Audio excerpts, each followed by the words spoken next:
السلام عليكم. كاس افريقيا بيولع يا جماعه، الملعب ولع زي ما بيقولوا. الدور اللي احنا مستنيينه، المرحله اللي احنا مستنيينها من اول البطوله.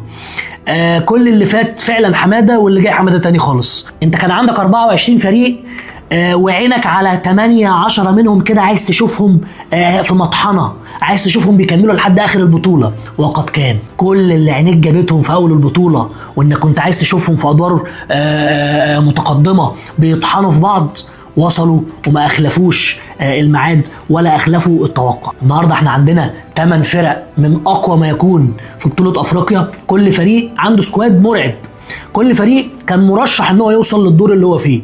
والله ال8 فرق اللي وصلت ما فيش فريق منه تقول ان هو ما كانش مرشح انه يوصل لدور 8. ما فيش حصان اسود في البطوله، ما فيش مفاجآت. المنتخبات اللي كانت بتلعب بعض اولا واخيرا في دور ال16 وانت توقعت حد وجه حد تاني هو اللي كسب، فبرضه كان يستحق ان هو يوصل. ولو بصيت على تاريخ المنتخب هتلاقيه تاريخ كبير جدا وعنده ليه باع في بطولة افريقيا. بس قبل ما نبدا، فضلا وليس امرا يا صديقي، لايك للفيديو ده عشان عايزه يوصل لاكبر عدد من المتابعين، واشترك في القناه وفعل جرس التنبيهات عشان يوصلك كل جديد اول باول. وتعالوا بقى قبل ما نبدا نشوف توقعات دور ال16، وانا عملت ايه في دور ال16 وجبت كام من 8 في توقعاتي لل8 ماتشات. يلا بينا. ففي اللقاء ده للاسف انا بتوقع ان السنغال هتوصل على حساب السودان. انا بشوف ان الماتش ده هيروح لوقت اضافي، هيروح لاكسترا تايم، وان شاء الله باذن الله شايف وحاسس ان تونس هتعملها بقى ضربات جزاء، هتعملها بجول في الاكسترا تايم. الله تعالى اعلى واعلى، ولكن انا برشح تونس للمرور مواجهه مالي. احنا يابا بالصلاه على النبي متاهلين لدور الثمانيه. اسمع مني، ما تبقاش بنين بتاخد من السنغال 3 وتروح هنا تاخد 2 ومش عارف ايه، واحنا تيجي على ارمط وتبرك. لا، فانا بشوف ان كوت ديفوار هتتاهل طبعا، و حجزت مكانها في دور الثمانيه، وصلت لدور كوت ديفوار.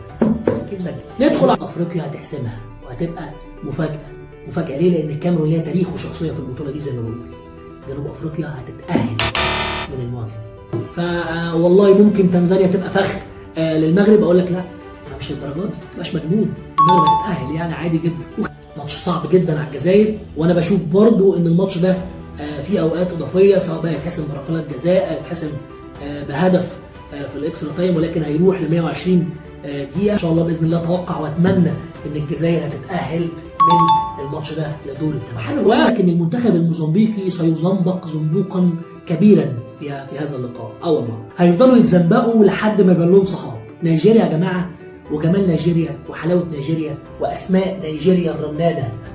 تقريبا ده اسهل ماتش في دور ال16. خد اهداف كتير زي ما تعد وتزنبقى يا موزمبيق. نيجيريا في دور الثمانيه 6 من 8. الحقيقه 6 من 8 مش نتيجه وحشه يعني قوي، خصوصا ان في الماتشين اللي وقعت فيهم هم ماتشين صعبين جدا في القرايه وفي التوقع. والحقيقه لو بصيت على ماتش مثلا تونس ومالي، فتحس ان الظروف كلها تهيأت لتونس انها تكسب، ولكن ابد بقى تونس ولاعيبه تونس ان هم يضعوا اقدامهم في دور الثمانيه، او ان هم يكملوا في البطوله. قال لك لا يا باشا، انا عايز اروح، كفايه عليا كده. والحاجه كانت حرقه دم بصراحه، واحنا بنتفرج كلنا، وخيبه امل واحنا بنتفرج على المنتخب التونسي. كذلك ماتش الكاميرون وجنوب افريقيا، فاقدر اقول ان الكاميرون كسبت جنوب افريقيا بالشخصيه، شخصيه البطل في ارض الملعب. وتاريخ الكاميرون 5 القاب افريقيه، ولعيبه عندها شخصيه وحاسه بالتيشيرت متقلها. ال5 نجوم متقلينهم يا جماعه في الملعب قدام جنوب افريقيا. جنوب افريقيا للعلم لعيبه عندها كواليتي كوره اعلى بكتير من الكاميرون، ولكن شفناهم متخبطين ومغضوضين. ولو شفنا لعيبه الكاميرون بتلعب بشخصيه كبيره، شخصيه الفوز، وقد كان فازوا. دلوقتي بقى تعالوا نبص ونتوقع وندي رؤيه بسيطه ولمحه كده عن ماتشات دور الثمانيه، ومين الاربع فرق اللي هيتاهلوا لدور نص نهائي كاس افريقيا 2025 في المغرب. انا جاي لك باجنده التوقعات، وكل امال ان التوقعات تمشي زي ما احنا شايفينها. والله مش كل امال، هو يعني انا بتمنى ان فرقنا العربيه ان شاء الله توصل لنص النهائي، ولكن التوقع غير التمني. يعني التوقع حاجه والتمني حاجه. لو انا اتمنى النهائي يبقى عربي خالص، سواء بقى مغرب ومصر او مصر وجزائر. ولكن تعالوا نشوف ماتش التوقعات ممكن تمشي ازاي او الرؤيه ممكن تمشي ازاي. وقبل ما نبدا عايز اشوف توقعاتك، اديني توقعاتك يا صديقي العزيز. قول لي الاربعه اللي انت شايفهم مين في نص النهائي ومين اللي انت شايفه في النهائي. 4 ماتشات مطرشمين يا جماعه، طرش حاجه صعبه جدا جدا جدا. وخلينا نبتدي بقى بالسنغال ومالي. الماتش اللي هيبتدي بعد دقايق من دلوقتي. السنغال المصنف 19 على العالم وحامل لقب البطوله قبل اللي فاتت بيقابل مين بقى؟ بيقابل مالي المنتشيه بفوز تونس. مالي اللي العنايه الالهيه اللي كانت بتلعب ماتش ب10 لعيبه قدام تونس وقدرت من الدقيقه 26 وقدروا ان هم تحملوا الضغوط ويلعبوا 120 دقيقه ويوصلوا ضربات جزاء ويكسبوا ويخرجوا تونس ويوصلوا لدور الثمانية عن استحقاق وجدارة. والله يستحقوا مالي. منتخب مالي منتخب متطور ومنتخب عنده روح وجرينتا وعايز يقدم حاجة في بطولة أفريقيا. منتخب مالي المصنف 54 على العالم في مهمة تكاد تكون، مش عايز اقول مستحيله لان مفيش حاجه مستحيله في الادوار دي، مهمه صعبه جدا قدام السنغال اللي هم زرازير البطوله، السكواد الذي لا يشوبه شائبه. السنغال فازت على السودان 3-1 بعد ما السودان قدمت اول 10 دقائق مثاليين وحطت جون مثالي، ولكن السنغال هيهات فريق كبير وسكواد كبير قدر ان هو بشخصيه كبيره ان هو يرجع في الماتش بثلاثيه قدام منتخب السودان. انا بشوف ان السنغال ومالي صعب والله يا جماعه، والله العظيم صعب. بشوف ان السنغال في نص النهائي، السنغال في مربع الذهب. الماتش الثاني والاصعب، بننتقل من مرحله صعبه لمرحله اصعب. المغرب المصنف ال11 على العالم بيقابل الكاميرون وشخصيه البطل وتاريخ الابطال. لسه كنا بنتكلم على الكاميرون، 5 كؤوس افريقيه في البطوله وتاريخ مشرف وشخصيه كبيره في القاره. طبعا الكلام ده كله على حد تاني غير مصر، احنا في جنب لوحدنا، احنا 7 يابا، احنا ما فيش منه الكلام ده. المهم خلينا مع اخواتنا المغاربه عندهم مهمه صعبه جدا جدا جدا، خصوصا ان المغرب ما اقنعتش قدام تنزانيا. المغرب ظهرت بشكل باهت، مش الشكل اللي كلنا منتظرينه من صاحب الارض والجمهور، من المنتخب من رابع العالم. المغرب عندها سكواد جامد قوي يا جماعه، يقدر ان هو يحل عقد اي منتخب افريقي والله النهارده وعالمي. بعض الشخصيات الكرويه العالميه بترشح المغرب انها توصل لنهائي كاس عالم 2026. فالمغرب على الورق صاحبة الأرض والجمهور، سكواد لعيبة مرعب، كفتها أرجح على الكاميرون بصراحة، حتى وإن كانت الكاميرون بشخصية البطل زي ما أنا بقول. ولكن اللي احنا شفناه في دور ال16 واللي احنا شفناه من المغرب في البطولة لحد دلوقتي غير مقنع للجماهير المغربية أولا بالمناسبة قبل تقييماتنا احنا. فاحنا أتمنى أشوف المغرب غير قدام الكاميرون، وأتمنى إن هم يعبروا لدور نص النهائي. والحقيقة أنا بتوقع ان المغرب هتجتاز الكاميرون، بس اعتقد ان الماتش ده هيكون فيه وقت اضافي، هيكون فيه اكسترا تايم. ولكن المغاربه قادرين ان هم يضعوا اقدامهم وان هم يكملوا في البطوله في نص النهائي. انا بتوقع المغرب في نص نهائي البطوله. وسريعا مش عايز اطول عليك، الجزائر ونيجيريا، الماتش الاصعب، الماتش الاعنف، الماتش الجامد المطرشم. والله انا مش عارف الحقيقه ابني توقعاتي على ايه، ولكن لما بقعد احسبها كده الجزائر مش عارف، والله ما عارف اتوقع مين يا جماعه. والله انا بحاول احط سيناريو للماتش ده بقالي 3-4 ايام في دماغي، مش عارف اجيب السيناريو، مش عارف اطلع بحاجه مفيده. ولكن لما تيجي تحسب لها يعني الجزائر فريق قوي، سكواد قوي.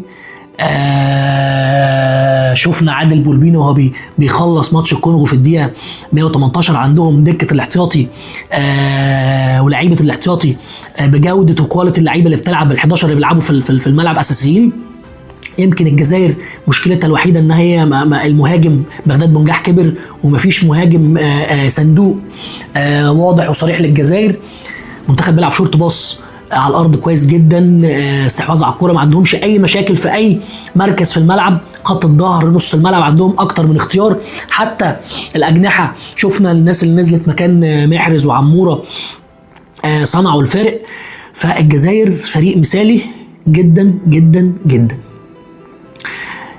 الناحيه الثانيه نيجيريا، يمكن الدفاع نيجيريا مقارنة بهجوم نيجيريا مش أقوى حاجة، مش أحسن حاجة. في كفة الهجوم في نيجيريا أكبر بكتير جدا، ولكن لما تبص على نيجيريا وفي والخلاف اللي حصل بين أوسيمين ولوكمان، وأوسيمين كان هيسيب المعسكر ويمشي، والانقسام اللي حصل في الفرقة في ماتش موزمبيق. أوسيمين شاف في الملعب ان هو لعيبته لعيبه زمايله ما بيبصلوش، وعمل مشكله مع لوكمان وخرج من الملعب طلب التغيير وقال لك انا مش هكمل البطوله. وطلع الاتحاد النيجيري قال ان أوسيمين مكمل، وان احنا اصلحنا بين اللعيبه، صالحناهم يعني. في اختلاف وفي انقسام في نيجيريا، دي الحاجه الوحيده اللي الواحد ممكن تكون العلاقه والكيمياء اللي بين أوسيمين ولوكمان، وهم الاثنين لعيبه الجامدين في نيجيريا. فاعتقد ان الخلاف ده هيبقى ليه صدى في الملعب، اعتقد هيبقى ليه صدى في الملعب. ولكن نيجيريا برضو عندها نقطه قوه لازم الجزائر تخلي بالها منها. نيجيريا بتلعب كور عرضيه، وبتلعب كور الثابته والرأسيه في منتهى الجمال والروعه، في منتهى الاتقان، وعندهم اطوال غريبه وعجيبه قدام. فمش عارف والله، انا ما عارف. جزائر، انا بشوف الجزائر، انا بتوقع الجزائر وامري على الله. الجزائر والمغرب نص نهائي تاريخي، نص نهائي بثوب النهائي، نهائي مبكر. المغرب والجزائر ده لو حصل هيبقى لقاء كلاسيكو ديربي شمال افريقي بنكهه عالميه والله العظيم. فاتمنى اشوف الجزائر والمغرب في نص النهائي، انا بتوقع الجزائر. ونيجي للماتش الرابع والاخير في دور الثمانيه، المنتخب المصري بيواجه كوت ديفوار. مصر المصنف ال 34 على العالم، مصر 7 ألقاب افريقيه، مصر الفريق العتيق، وريال مدريد افريقيا شاء من شاء وابى من ابى. مصر اللي عندها سكواد يمكن المصريين مش شايفينه. عندنا يا جماعه، احنا عندنا مهاجم ليفربول واحسن لعيب في انجلترا سنين وهداف انجلترا، وعندنا عمر مرموش مهاجم مانشستر سيتي وافضل لاعب في المانيا وهداف الدوري الالماني نص السيزون اللي فات. وعندك مصطفى محمد، وعندك امام عاشور افضل لاعب في مصر السنه اللي فاتت، عندك احمد السيد زيزو تاني افضل لاعب داخل قاره افريقيا.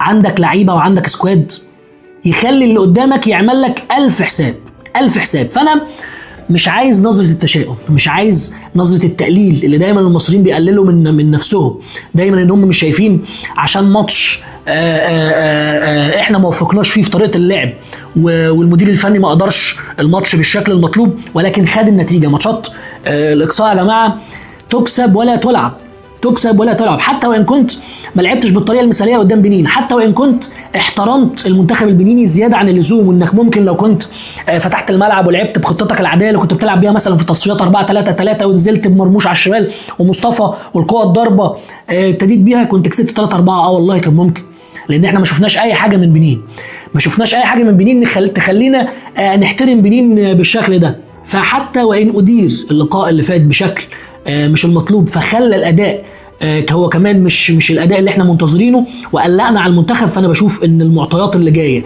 وان السيناريوهات اللي جايه في دور الثمانيه قدام فرق افريقيا، وان شاء الله قدام فرق قويه صف اول، وان شاء الله مكملين نص النهائي والنهائي، لا هي بمعطيات تانية وبطريقه لعب مختلفه وبحاجه غير خالص الاربع ماتشات اللي احنا لعبناها في اول البطوله. والناحيه الثانيه الكوت ديفوار ال 42 المصنف ال 42 على العالم، الحقيقه في تقارب كبير جدا بين المنتخبين. كوت ديفوار هم حاملين اللقب اللي فات، منتخب مدجج بالنجوم، منتخب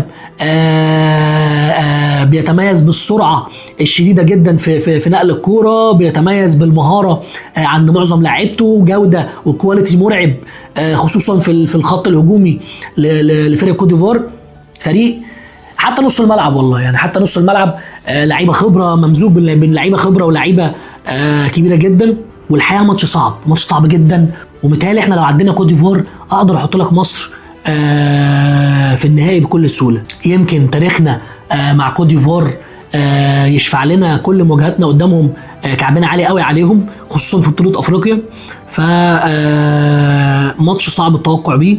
انا بشوف ان ماتش كوت ديفوار برضو هيوصل لوقت اضافي، ولكن ان شاء الله باذن الله باذن الله توقع وتمني منتخب مصر هيوصل لنص النهائي، وهنقابل السنغال في نص النهائي، وهيبقى مربع الذهب، هيبقى جزائر ومغرب وسنغال ومصر.